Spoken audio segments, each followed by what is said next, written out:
Assalamualaikum warahmatullahi wabarakatuh. My name is Muhammad Afiqan bin Muhammad Agahan. My number metric is 2024428148.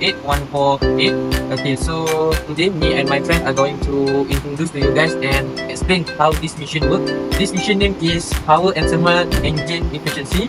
Okay, so the objective of this lab is to determine the engine parameter reaction at a certain measurement. Before we go on to our lab, I will tell you guys what are the components of this lab, which is this is a hydraulic dynamometer, this is the engine, and over here as you guys can see we have a pipe.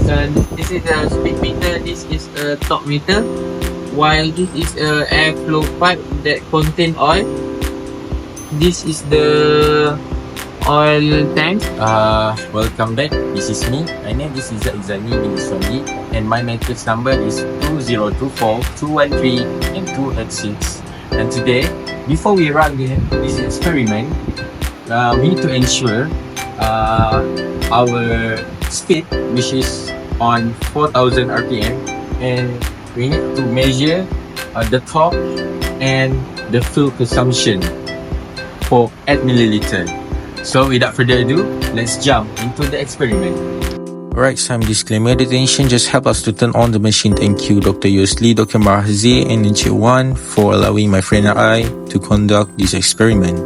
First thing first, don't forget to wear head plug for safety precaution. So, in the meantime, after switch on the power supply and turn on the fuel tap, and make sure the fuel flow into the carburetor. Slightly open the throttle control, start the engine by pulling the handle until it runs. Let the engine warm up for about 2 minutes and half at throttle.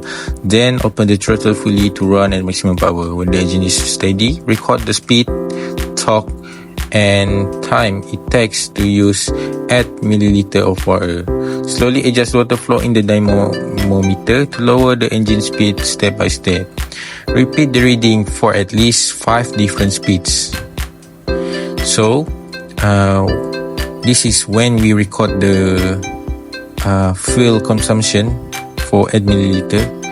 As we see right here, it will take around 30 plus seconds for the first try. And once done, reduce the water flow, close the throttle a bit, and let the engine idle.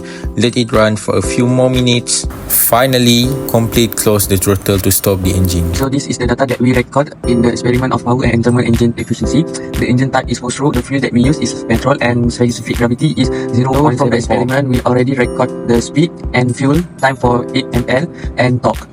Going to need to calculate the brake power, the specific fuel consumption, and the brake thermal efficiency. The first is engine brake power, BP. So the formula is 2 pi NT divided by 60 times 1000. So we put our data that we are recording. So we are going to get 2 pi times 3500 times 3 divided by 60 times 1000. So the answer we're going to get for BP brake power is 1.100 kilowatts. This is FSC, specific fuel consumption, which is MS divided by BP brake power.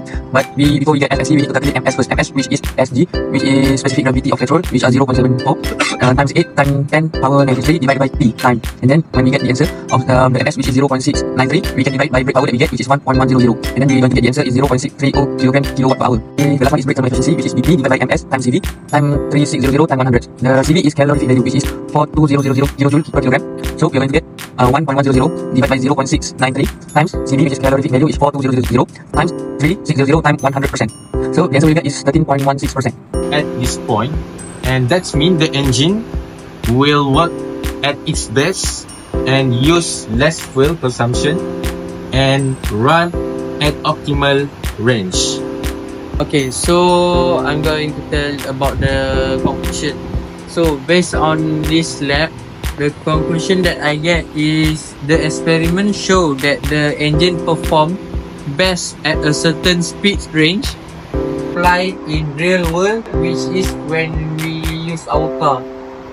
We need to understand the engine and fuel so we can save more fuel and the engine car doesn't break easily.